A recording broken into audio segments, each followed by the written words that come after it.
justo Roxana. Se vino volando, ahí está Roxy. No, la mandó Gustavo Tobi desde el Cabildo. Pobre, claro, la mandó. Y bueno, aclarar que, porque nos pide por favor Marcelo Cosar, que esto es un reconocimiento que solamente el intendente de la ciudad, Ramón Mestre, entrega. Así que bueno, nuevamente gracias por todo esto. Y qué decirles, bueno, todos estos días no vamos a llorar, dijimos. No, Gustavo, no, lo pido por favor. Todos estos días nos estuvo repitiendo el pavito. El aniversario no es mío, es del noticiero. Pero estábamos todos ahí como pollitos cerca de la gallina o del pollo o del pavo en este caso. Tiene mayor capacidad. No soy como los avestruces, ¿viste? Los avestruces, el que empolla es el avestruz. Gracias, Pavo, por todo lo que generás. Bueno, por muy todo bien. lo que transmitís acá. Bueno, y... ¿Te puedo dar un beso? Sí, te puedo dar un beso. Gracias, Pavo. ¿Volvemos al Torino? Dale, llévame de nuevo en el Torino. Vamos. Nos vamos, hasta mañana.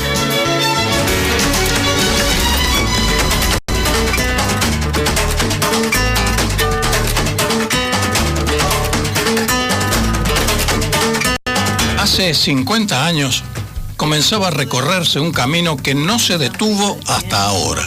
El 1 de marzo de 1967 nacía Noticiero 12. Miren si habrán cambiado las cosas, que este auto era entonces un último modelo. Pero es tiempo de ver el tiempo de otra manera. Muchos de nosotros nos sumamos en el camino, trabajando todos los días para dejar nuestra huella. Hoy el rock nacional es parte de nuestra vida. Hay miles de bandas argentinas, pero esa música hace 50 años no existía. El año en que nace Noticiero 12 es el año en que nace también el disco fundacional del rock de nuestro país. En el año del comienzo de Noticiero 12, ese estadio, un templo del deporte cordobés, todavía no estaba. Se construyó 10 años después. Nosotros te contamos y te mostramos el paso a paso de la construcción del antiguo Chateau Carreras, hoy Estadio Mario Alberto Kempes.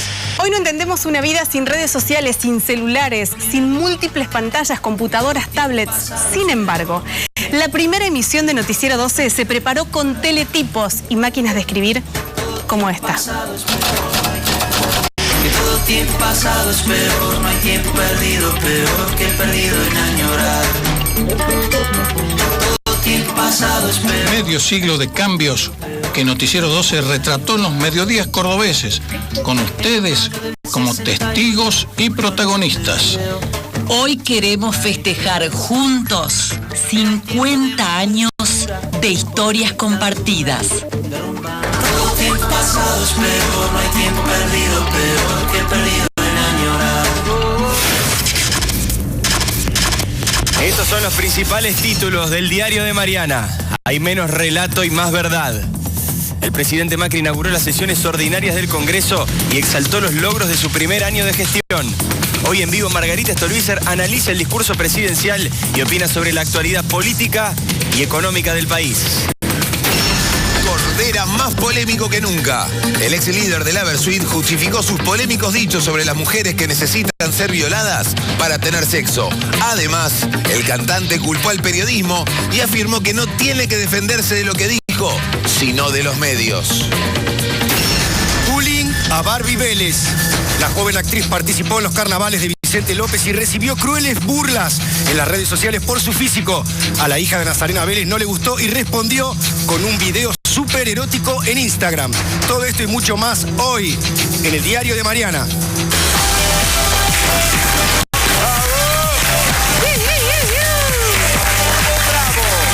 Hola a todos. Muy buenas tardes, bienvenidos. Bueno, mucho para el día de hoy, Primero vamos a hablar, obviamente, de política, porque hoy arrancó, podremos decir oficialmente, el año político en la Argentina. Inauguró el presidente las sesiones ordinarias en el Congreso con un largo discurso que vamos a estar ahora haciendo referencia y analizando en detalle. Dijo algunas cosas como, por ejemplo, los gobiernos anteriores fomentaron la inflación, ahora hay menos relato y más verdad. No creo que Baradel necesite que nadie lo cuide. Esto lo dijo respondiendo, ¿no?, a un grito. Sí, había un clima permanente de gritos con los alguien gritó, cuidan a los maestros, cuidan a Baradel. Y él respondió en medio como fuera de discurso. Digamos, fue, de hecho, Mariana, el único dirigente que Macri nombró y fue justamente producto de la improvisación. En el discurso eligió no nombrar a nadie. Y justamente, bueno, hablando de Baradel, parece que radicó una denuncia penal en Comodoro Pi, ahora vamos a hablar de eso. Papelón. Hubo 10 años de corrupción y despilfarro energético, dijo también, ya pasamos lo peor de la transición. La realidad es que después hubo cruces con los legisladores cada que estaban afuera, forcejeos con los docentes, algunos disturbios, y bueno, ahora vamos a analizarlo en detalle. Tenemos en un ratito, en instantes nomás, a Margarita Stolbizer, una de las legisladoras que estuvo presente obviamente en el Congreso hoy, para que también dé su opinión acerca de lo que dijo el presidente.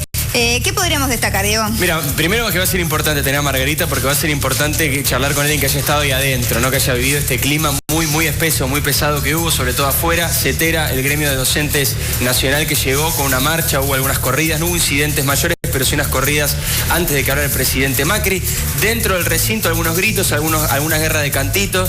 En algún momento se cantaba "sí se puede", aquellos que defienden al gobierno, otros le cantaban correo, obviamente en referencia a la situación del correo, cuando todavía Macri no había hecho mención al tema.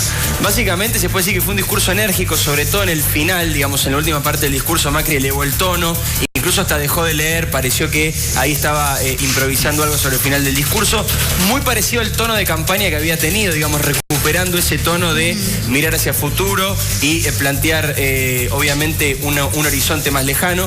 Básicamente el corazón del discurso fue el futuro, cierta autocrítica sobre lo que pasó en 2016, obviamente, mucho rescate de logros de lo que pasó en 2016, pero también hubo una parte autocrítica, decía enérgico sobre todo al final, con un tono de campaña, efectivo. Para mí fue efectivo, ¿en qué sentido, Mariana? Creo que lo que se propuso Mauricio Macri hoy, lo que se proponía el gobierno hoy, era recuperar la iniciativa política. ¿Y de qué manera lo hizo? ¿Cuál fue la estrategia para intentarlo por lo menos el día de hoy? Tocar todos los temas. Habló de todos los temas, algunos más importantes, otros tal vez menos, pero hizo como una especie de repaso general, incluso de los temas incómodos, a eso me refiero con iniciativa política, porque habló del conflicto de intereses, ¿no? Digamos, y desde el punto de vista discursivo, al igual que en aquella conferencia de prensa que cubrimos aquí en vivo, por lo menos de lo discursivo hay que ver ahora en lo concreto si efectivamente habló de decretos, se hace, ¿no? Concretos. Claro. Trata de cerrar y de terminar una sangría que iba a ser interminable. ¿Por qué interminable? Porque todas las semanas aparecen casos vinculados al conflicto de intereses. Está lo de Panama Paper, que fue el original, después apareció el correo, esta semana el tema de las aerolíneas low cost y el caso de Avian y las vinculaciones con sus empleados y demás. Entonces digo, todas las semanas le iba a aparecer un conflicto de intereses. ¿Qué dijo con respecto a eso? Dijo que iban a sacar decretos. 2 decretos y una ley. Un decreto para juicios contra el Estado, un decreto para contrataciones y licitaciones cuando el Estado contrate empresas, y la ley de responsabilidad empresaria, que es una ley que fija, por supuesto, penas más duras para aquellos empresarios que participen de corrupción. Hizo mucho hincapié en la transparencia, ¿verdad? Hizo hincapié en la transparencia, habló de la corrupción. Cuando hablábamos de un tono parecido al de la elección, decíamos inusualmente duro con el kirchnerismo. Si bien no nombró a nadie en particular, más allá del caso de Baradel que mencionabas vos, fue muy duro con el kirchnerismo, lo nombró en varias ocasiones, habló de la corrupción, habló del despilfarro, cuando se refirió a energía, y después tal vez para marcar 2 novedades, si querés, desde el punto de vista de temas que no se habían tocado hasta ahora en las inauguraciones de asambleas legislativas. Uno es el caso Nisman, que dijo que era una herida abierta en la Argentina y dijo que quiere que haya novedades con ese tema, no solamente con la muerte, sino con la denuncia del fiscal Nisman. Y otra novedad que es que se habló de violencia de género en una inauguración de sesiones ordinarias, cuando Cristina Kirchner nunca lo había hecho en 8 años de gobierno, siendo que ella era obviamente una presidenta mujer. Las críticas, a mi criterio, fue muy superficial en algunos temas, sobre todo cuando habló de la revolución educativa, ahí no se profundizó, sobre todo en un momento en el cual hay un conflicto educativo enorme con docentes en la puerta del Congreso. Después uno esperaba tal vez que él definiera qué posición tenía el gobierno con respecto a la edad de imputabilidad. Era un tema que se esperaba, que había mucha expectativa, y Macri simplemente dijo, tenemos que dar este debate, tenemos que debatir sobre la edad de imputabilidad, pero no dijo qué piensa.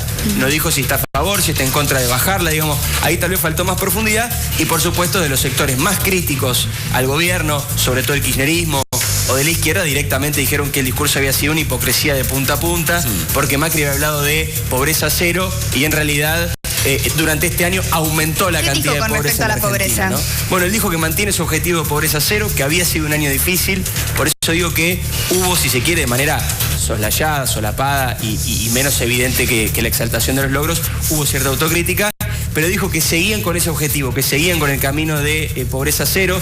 Mauricio Macri hoy lo dijo también de manera más tácita tácita, pero la gran idea que tiene con respecto a la pobreza Macri es que bajando la inflación se baja la pobreza, digamos. Prometió una inflación para el 2019, ¿no? Una inflación del 5% para el 2019 ya es la proyección, y mantuvo la idea de que este año la inflación debería estar entre 12 y 17, que es lo que dice el presupuesto.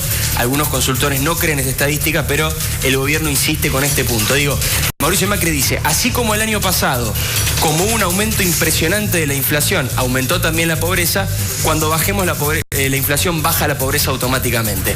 Ese es el objetivo que tiene y lo ha planteado en estos términos. Dijo, quiero que se me juzgue como presidente si logré bajar la pobreza o no. Quiero que así se me juzgue, si logré bajar la pobreza o no. Por lo tanto, sigue siendo un objetivo, pero claro, ¿qué es lo que han salido a decir los dirigentes opositores? Dice que su objetivo es pobreza cero y este año aumentaron 1,5 millones de pobres.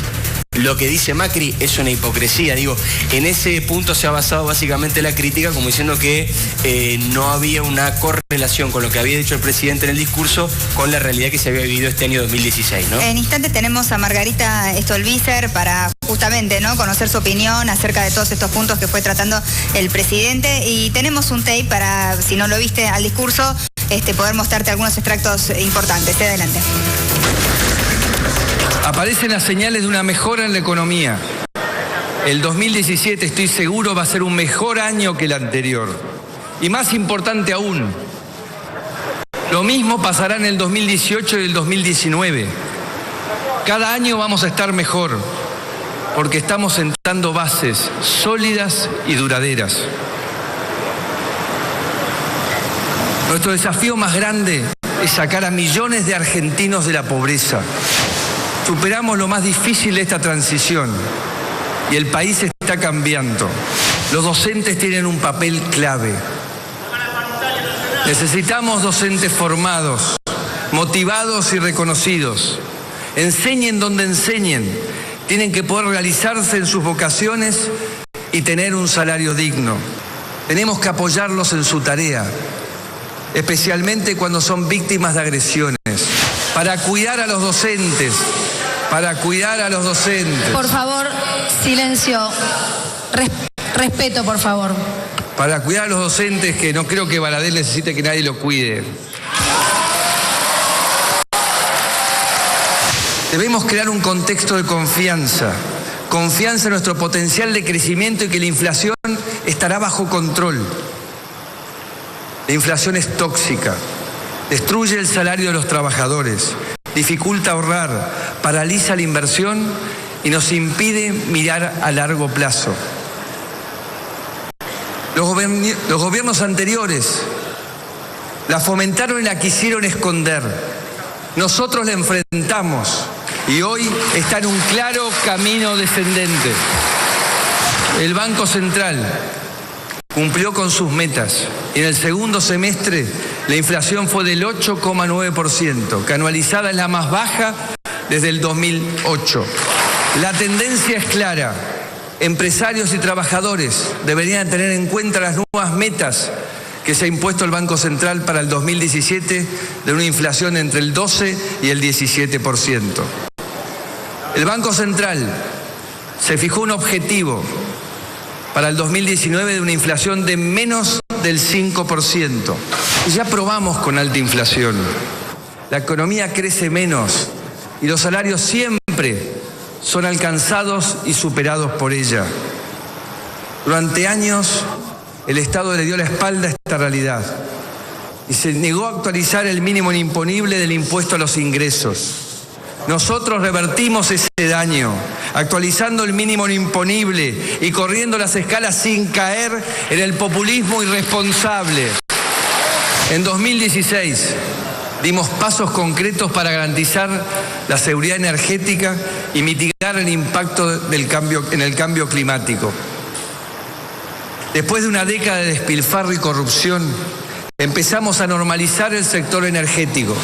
Repito, después de una década de despilfarro y corrupción, empezamos a normalizar el sector energético. ¿Para qué? Para que las familias, los comercios y las fábricas tengan energía cuando la necesitan. En este proceso no dejamos a nadie atrás. Hoy casi 4 millones de usuarios reciben tarifa social. Eso es casi 1 de cada 3 hogares. Pero necesitamos avances. A más de 2 años de su muerte, queremos saber qué pasó con el fiscal Nisman y con su denuncia. No aflojemos, no nos demos por vencidos, ratifiquemos nuestra convicción por el cambio y no escuchemos las voces de aquellos que nos quieren desanimar, que nunca quisieron el cambio y que ni siquiera hacen autocrítica de lo que han hecho en el pasado. Bueno, ahí veíamos cómo subía el tono y decíamos, quizás se iba el discurso y empezaba a hablar improvisando, ¿no? Esas palabras finales. Fue a la trinchera. Con otra voz, con otro temperamento. Para mí, más que ver el discurso del año legislativo que nos espera, vi el discurso del año electoral que nos espera. Y veo un Macri que quiere seguir polarizando con el kirchnerismo, básicamente.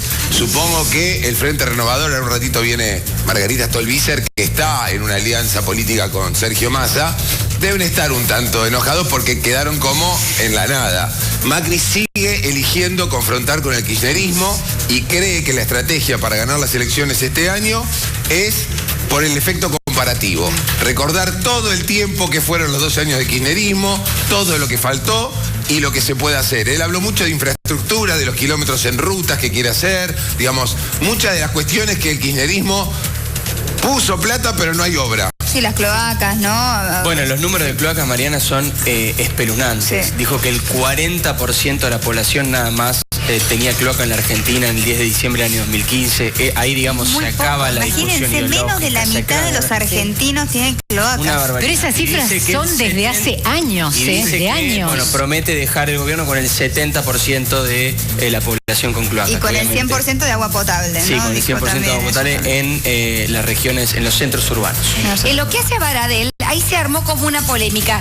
Ustedes saben que antes que llegara Macri hubo incidentes entre la policía y los docentes, algunos palos, bueno, pero Baradel no estaba en ese momento, llega después. Justo cuando llega se entera lo que había dicho Macri de él, y él ahí nomás dijo: yo me voy ahora, como Pía, al juzgado del doctor Rodríguez, a hacer una denuncia porque el presidente está poniendo en riesgo mi vida, la de mis hijos y la de mis nietos, porque Baradel había tenido varias amenazas por mail donde le dicen que lo van a matar si sigue pidiendo aumento salarial para los docentes. Entonces él dice que él supo tener una custodia, pero que después se la sacaron. Entonces que por eso iba a hacer la denuncia penal contra Macri porque estaba poniendo en riesgo su vida y la de su nieto, que tiene 1 año. Ahora, yo le creía a Baradel cuando me dijo no tengo más custodia. A mí me está escribiendo ahora la gente de la delegación de Avellaneda de la Policía Federal diciendo que ellos hacen la custodia en la casa de Baradel, que es un auto que no está identificado y gente de información que nos llegó es que sí, que tiene custodia. Dijo públicamente cuando terminó el discurso que tiene custodia Baradel y su familia. Bueno, pero aparte, digamos, lo que dijo él el presidente fue en respuesta a algo que se gritó en el recinto, no una amenaza hacia Baradel o... No, era de cuidar a los docentes. Hablaba de cuidar a los docentes. Claro, le habían gritado, hay que cuidar a Baradel. Cuiden a Baradel. Claro, me parece que lo que quiso decir el presidente con no creo que a Baradel necesite que lo cuiden es sí necesitan los docentes ser cuidados. Claro, como que no se entendió mucho. Sí, ¿no? Y en un momento, cuando el presidente habla, hay una parte que me pareció como dice Martín, en campaña electoral. Cuando él dice, por ejemplo, que se va a hacer una revolución educativa, ya me sonaba, viste, la revolución productiva de Menem, la revolución educativa que, la verdad que mientras estuvieron en la ciudad no la hicieron. Los que tenemos hijos en la escuela pública de la ciudad de Buenos Aires, sabemos que el PROSTA hace 9 años y no hizo, de hecho, voy a dar un ejemplo simple. El año pasado, el libro de matemática que lo provee el gobierno de la ciudad, lo entregaron a fines de junio cuando estaban por empezar las vacaciones de julio. El libro de matemática que debe estar el primer día de clases. Si pero la misma gobernadora Vidal dijo el otro día, acá hasta ahora la educación es un fracaso, o sea, lo dijo ella misma, ¿no es cierto? O sea, como que no estaban pudiendo lograr los objetivos que se habían planteado. Pero hay algo que no es tan, yo creo que es más, no es una cuestión de presupuesto. es una cuestión de políticas. O sea, el primer día de clase tiene que estar el libro de lengua y de matemática. Y si el gobierno de la Ciudad de Buenos Aires no lo puede comprar, lo comprará la cooperadora o lo comprarán los padres de los chicos que pueden, y los que no pueden los comprará la cooperadora. Pero el libro tiene que estar el primer día de clase. Hay una aplicación de mínima y una de máxima. La de mínima es que el maestro esté en la escuela, principalmente, porque si no hay maestro, no hay clase. Y la de máxima es esta renovación educativa que creo que nos hace falta desde los contenidos, las regiones del país donde se aplican, donde no podemos enseñar lo mismo a un chico de capital. Eso no significa que necesiten más o menos, pero digo, esta estandarización de la educación en el mundo no está bien vista. Pero eso es un paso posterior, cuando realmente el maestro esté pago y en clase. Dos novedades con respecto a la educación. Digo, insisto que en ese momento yo coincido con Mercedes, faltó profundización, digamos, qué significa revolución educativa, digo, más allá de una consigna que tiene que ver mucho con la campaña o con las intenciones, faltó a mi criterio de profundidad, pero sí hubo dos anuncios. Uno tiene que ver con el plan Asistiré, el programa Asistiré, que no dio mucho detalle tampoco el presidente, pero dijo que va a tender a evitar la deserción escolar, que hoy en la Argentina es escandalosa. La mitad de los chicos no termina el secundario, y también, y esto seguramente puede traer alguna polémica a futuro con los gremios, seguramente porque ya ha ocurrido, dijo que van a reactivar el instituto y van a poner en calidad y en funcionamiento el Instituto de Evaluación de Calidad Educativa. Esto significa evaluar a los docentes, evaluar el desempeño de alumnos y docentes. Recordemos que cuando se intentó hacer a finales del año pasado, hubo un 85% de la gente que lo hizo, pero hubo un 15% de docentes que no quisieron, que no estaban de acuerdo con la evaluación ni de los alumnos ni de los docentes. Pero bueno, dice Mauricio Macri, no solamente en este punto, sino en general en el discurso, que si no se miden los problemas no se pueden resolver. Entonces dice que va a aplicar el Instituto de Evaluación de Calidad Educativa. Yo creo que de alguna manera se vio como un presidente que había perdido bastante en esta última semana con todos los temas del correo, etcétera, etcétera, etcétera. Y sin embargo se vio un presidente como que quiso volver a agarrar la manija, no decir, aquí estoy yo, acá estoy como presidente, presento todo esto. Pero yo creo que tiene que ver con algo que creo que decías vos, Diego, entre lo soñado y lo posible. Y creo que hay todavía una línea bastante grande entre lo que nos gustaría a todos que pasara. Obviamente nadie está pretendiendo pobreza cero en un año después de 12 años de políticas, tanto en educación como en el tema pobreza, ¿no? Pero hay un tema que me llamó la atención y tiene otra vez que ver con la violencia de la mujer, que lo puso en el discurso. Y en realidad, la política que está viendo, a pesar de tener una Fabiana Túñez ahí, que si hay una persona que ha luchado por ese tema, es que no hay fondos para hacerlo. O sea, no hay una política real de Estado para terminar con la violencia de la mujer en nuestro país. Y creo que ahí también queda una materia pendiente. Habló de la educación y me parece que es un punto que podría haber desarrollado diciendo que se va a incluir una materia que tenga que ver con esto desde primer grado. Si cambian la cabeza de los chicos, cambian los adultos en el futuro. Seguro que es así. Acaba de llegar, está con nosotros Margarita Stolbizer. Bienvenida, Margarita, diputada nacional y titular del partido GEN. ¿Cómo estás, Margarita? Muy bien, gracias por la invitación. Felices de tenerte acá para que justamente nos cuentes tu opinión. Estuviste presente hoy en el Congreso, obviamente, como legisladora. ¿Cómo viste el discurso del presidente? Bueno, primero es, digamos, bastante tranquilizador escuchar un discurso solo de 1 hora cuando venimos de años de escuchar discursos de 4 horas, ¿no? A mí siempre me parecía que era una falta de respeto eso de tenernos ahí 4 horas, a veces hasta retándonos, ¿no? Entonces, bueno, uno tiene siempre esa tendencia a la comparación. Sí me parece en términos generales que el presidente desarrolló o instaló una estrategia que va a ser la estrategia de su partido, que es la confrontación, con esta idea de reeditar una polarización que los beneficia política o electoralmente, tanto a ellos como a sus contrincantes, porque lo que veíamos ahí, el presidente, que es una persona tranquila, cordial, su discurso lo fue, pero no perdió la oportunidad para confrontar y pelear lo que despertó los gritos del kirchnerismo, ¿no? Que andaban llenos de carteles. Yo digo, el único cartel que le faltaba era el de la foto de Cristina directamente, y eso lamentablemente vuelve a instalar esa grieta muy fuerte. A mí me pareció que la sesión se utilizó para profundizar una grieta cuando el gobierno debería atender a eso que el mismo presidente habla, que es la unidad de los argentinos, ¿no? Después los discursos de apertura siempre son la oportunidad para que los presidentes nos cuenten lo bien que estamos y las cosas maravillosas maravillosas que van a hacer. Afuera de eso está la realidad, ¿no? Una cosita, perdón, María, con respecto a los carteles, para que se sepa por si alguien no llegó a verlo, los carteles, por ejemplo, decían, estoy con los docentes, basta de mentir, yo te iba a bajar la jubilación, había otro... Milagro Sala, muchos había Milagro muchas Sala. fotos de Milagro Sala, sí. y había uno muy original, que ahí lo estamos viendo, que decía, volvé Pinedo. Ese era un cartel bastante original, pero ese era más o menos el contenido de los carteles. Quería saber qué opinás acerca de lo que dijo el presidente, de que lo peor de la transición ya pasó. Ojalá fuera de esta manera. Uno trata de poner en esto una mirada positiva y yo estoy convencida que estamos hoy mucho mejor de lo que estábamos antes que fuera el cambio de gobierno.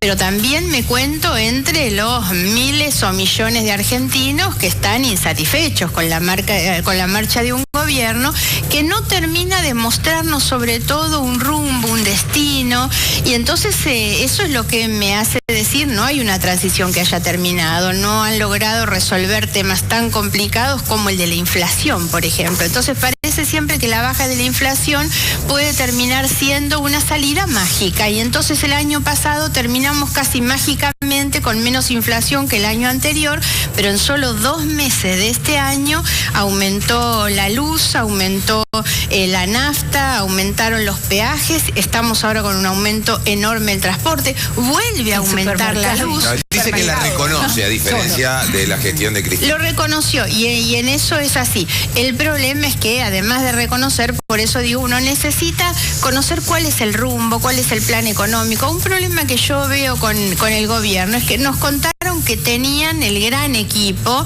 y en realidad el gran equipo no existe. La demostración más clara es esta recurrencia de errores permanentes, más bien ubicados en el plano de lo técnico jurídico, pero también en materia económica. Cambió el ministro de Economía, trataron de decirnos que todo seguía igual, llegó un hombre muy respetable, pero que ni siquiera sabíamos que estaba en el equipo. Me dio la impresión que fue un conejo de la galera, ¿no? Nicolás Luján, decís, sí, claro. Él siempre decía, inclusive cuando vino acá en la campaña, que iba a ser el gobierno de los mejores, que iba a llamar el mejor en cada área.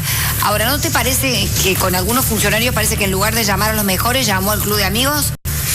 Eso es así, es una característica de este gobierno, ¿no? Hay una cuestión que yo he criticado durante todo el año pasado, cada vez que tuve oportunidad de hablar en la Cámara, que es que yo siento que le falta política. Claro. No solo le falta, sino que me da la impresión que hay como una subestimación de la política.